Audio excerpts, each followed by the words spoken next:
In life, we have to realize there's two different things. It's things we can control and it's things we can't.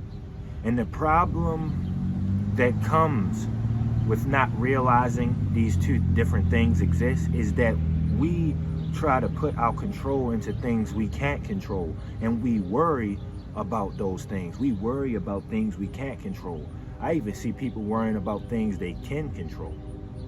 And that's unbelievable, because we don't have to worry at all. The Bible says, be still and know that I am God, because all we have to do is be still. We don't have to do anything.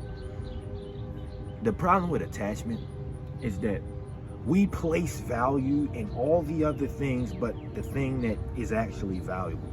So for example, you want to talk to a girl. All that's valuable is that you get up and you initiate the conversation. You overcome that fear. If you get attached to the results, you'll be afraid, because you're afraid of getting judged, you're afraid of getting rejected, you're afraid of whatever.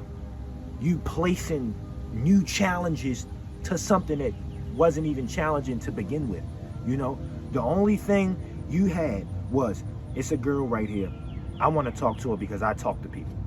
You walk up to her, introduce yourself.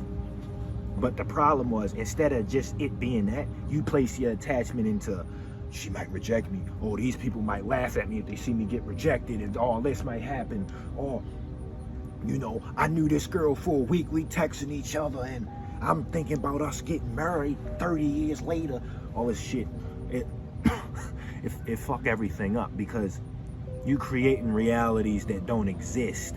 Thus, think about it, like you're falling in love with things that aren't real. If you got a girl and you just started talking to her, why are you thinking about you getting married? Why are you thinking about tomorrow? That didn't happen yet. You don't know what's gonna happen. So if she leave you, you feel like you lost your life. When in reality, you didn't lose nothing but nothing. I mean, you lost nothing. People got random paths that, you know, go randomly, and sometimes they cross. And if God willing, sometimes they go parallel with each other and people stay in our lives for a while. But it's not for us to control that. We don't know.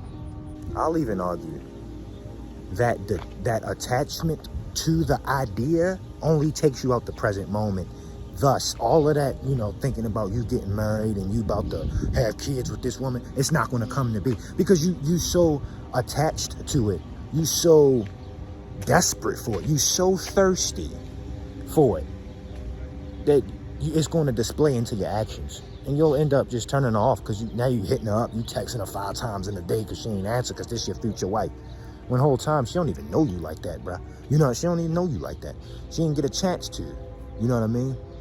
The problem with, I ain't trying to put the camera on my jump. Let me try to move it. There we go. The problem with attachment also that I see,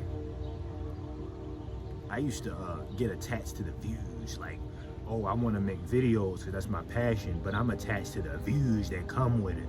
And I can't control that. If you put your happiness into something you can't control, then your happiness would be subject to the changes of life. You know, it's like you a paper bag in the wind. You just blow everywhere. If the wind blow this way, you go this way. If the wind blow that way, you blow that way. And it's like, what foundation do you rest upon? What foundation do you have? You get what I'm saying? This is something also I've been thinking about. What are we? You know, this is a philosophical question. I would even argue we shouldn't get attached to the things within ourselves, because they come and they go also. You know, we should expect all things to change, especially the flesh. Think about it. If you get old, you'll start to feel sad because your skin's saggy, because you are attached to your healthy looking skin. So when you're 80 and you all wrinkled the fuck up, you're gonna be upset. So what are you then? What are you then if you place your being and you place your identity into things that fade away? You know, in the last video of Detachment, I said, how can a tree say it owns its leaves when fall comes, the leaves fall off? Would the tree then say it's not a tree? Well, let's look at this. If you have a house and you replace the windows, you know, is it still your house? Well, what if you replace every brick? Is it still your house? What if you replace every single object in that house, destroy the whole house, rebuild it up with new things? Is it still the same house? Or is it the idea of the house that persists? And looking at our own being, if we cut off our arm, are we still us? If we cut off both arms, both legs, and take out our eyes and replace that, are we still us? What if we cut off our dick and balls and replace that with a stick and 2 berries? Are we still us? Like, what are we? And what should we hold within ourselves? That's a question for you, actually. I believe we the spirit, because God gave us a spirit, and that's all we have. You know, and in that spirit, we have love and peace, and that's what can come with us regardless of what comes and goes. The love and peace we have within doesn't change. And through that love, we can find hobbies and find passions. And those passions will change. But the love we have for expressing ourselves shouldn't, you know? But yeah, that's just a thought. Leave a like, comment, subscribe, music channel, link in bio. I made a song called Bromo Dragonfly, man. Check it out, man. I made a song called Bromo Dragonfly. I love y'all. And always, praise Christ.